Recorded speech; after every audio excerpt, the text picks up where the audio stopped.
And then how do you thrive during a time of inflation? You look for opportunities. You don't fit in that box anymore. You find ways to increase your income. Whether you got to get with an insurance company and get into sales, get into real estate sales. Even if you feel like real estate is a bad time to get in, it's no better time to get in real estate when everyone else want to get out of it, right? Insurance sales, get in insurance sales, get in car sales, get into anything that will increase your ability to sell because selling actually creates your own economy, right? Because you're working for commission. That means you're going to bust your tail to work hard because I got to eat. But I think people need to figure out a way to increase their income. When the government don't want to increase it, when employers don't want to increase it, you figure it out. Figure out a way to increase your income. Just figure it out. Like there's opportunities out here. You just gotta search them out, right? And don't be okay with be okay with working for free, right? I work for free in order to get this loan, this deal I had.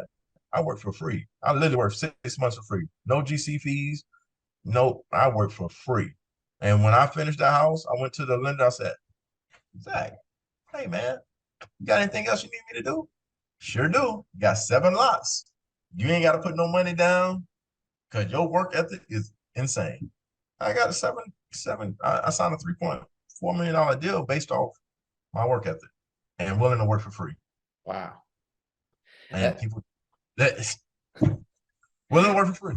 yeah. Like, willing to do it for free, man. It's like insane. But that's what separates you. What you good at and what you willing to do. And if you're willing to put the work effort in and work for free, and people see the value that you bring, they'll give you an opportunity. They will give you something that will bless you and Yeah. take you to the next level. But most people don't want to work that way because that entitlement mentality, going back to that entitlement, they don't want to do it.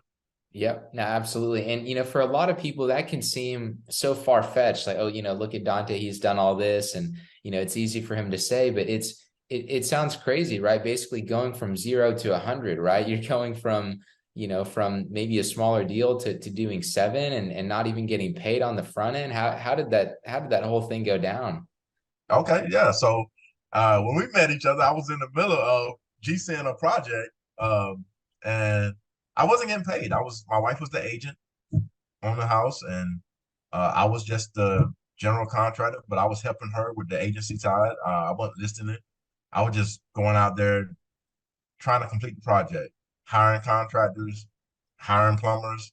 They trust me to hire those people. Send them the invoice. Nothing, no money passed my bank account, past my hands. Whatever check that need to be taken to that contractor, I will pick the check up from their office and bring it to the contractor personally.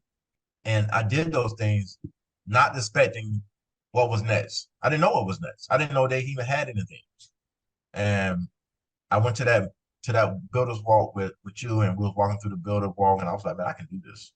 I can build homes. I know I can. I can build homes. They ain't doing nothing that I know I can't, right? So I was talking to you. You was in the lending side of it, working for a company, and I was like, man, how do I get started in this? And you gave me some information, and I reached out to Justin, our broker at the time, and I said, Justin, man, man, I want to build houses. Uh, Man, I ain't got no capital. I ain't had the money to put down 20% down on a loan to build a house or even buy a lot. I didn't have it. I was like, he said, reach out to Zach, man. Reach out to the Long Ranger Capital, man. I don't know, man. I don't know what to tell you. Here, reach out to him. So I reached out to Zach. I texted him. I said, hey, can I come in and talk to you about maybe building houses? Maybe how do I get started? Teach me some things. I wasn't afraid. And I went in his office and we sat there and talked for 30 minutes about everything. Nothing about real estate. We talked about politics. We talked about COVID. We talked about, and we had our views were similar. Our thought process was similar. And he was like, "Man, I'm gonna do something for you. I got 7 lots in Lago that are foreclosed on. I'm gonna do a sweetheart deal for you. I don't like to tell me I'm a sweetheart deal. I'm a man, so sweetheart that we don't do sweetheart. But he was like, nah, I'm gonna do a sweetheart deal for you. It's gonna blow your mind if you take it on. I was like, okay. He said, I'm gonna give you 7 lots, 7 different lots, and I'm gonna give you the money to purchase the lots, and I'm gonna give you the money to do the construction. and all you have to do is give me $1,000 for earnest money. I was like, well, I never built a house, so you want me to build seven? He's like, yeah, all or nothing. You can't do one. You can't do one at a time. You gotta take all seven. I said, man, this is crazy. I went home, told my wife. I mean, I was like, I still can't believe it. I walked in the house, told my wife, was like, boy, stop playing. Ain't nobody about to give you a loan with $1,000 down. Ain't nobody about to give you that kind of money. Ain't nobody about to give you that kind of money with $1,000 down. And I was like, yeah, he said it. So on our anniversary, we went to South Padre for our 18th. Was it 18th, 17th, 19 years, 17th year anniversary. We went down to South Padre, and while we was down there, he sent over the loan docs certifying that we got the deal. And I was, man, I almost jumped out my skin because I just could not believe that the principle was I literally worked for free for 6 months, and I walked out of there 6 months later. So I walked in there, and we got the listing in October of 2019. By October of 2020, I signed a multi-million dollar loan to build houses. So in 1 year time frame of working for free for 6 months, turned into a multi-million dollar loan to build seven homes. And man, I just could not. I can't. You people say, it's hard to tell this story because people are like, man, that's not going to come my way. But you never know. You never know what come your way. I'm no different. I'm not special. I didn't do anything special. I just worked hard. I just didn't quit, no matter how hard it was. Man, that house was horrible. It had rats this big and possums and foxes and everything in the house.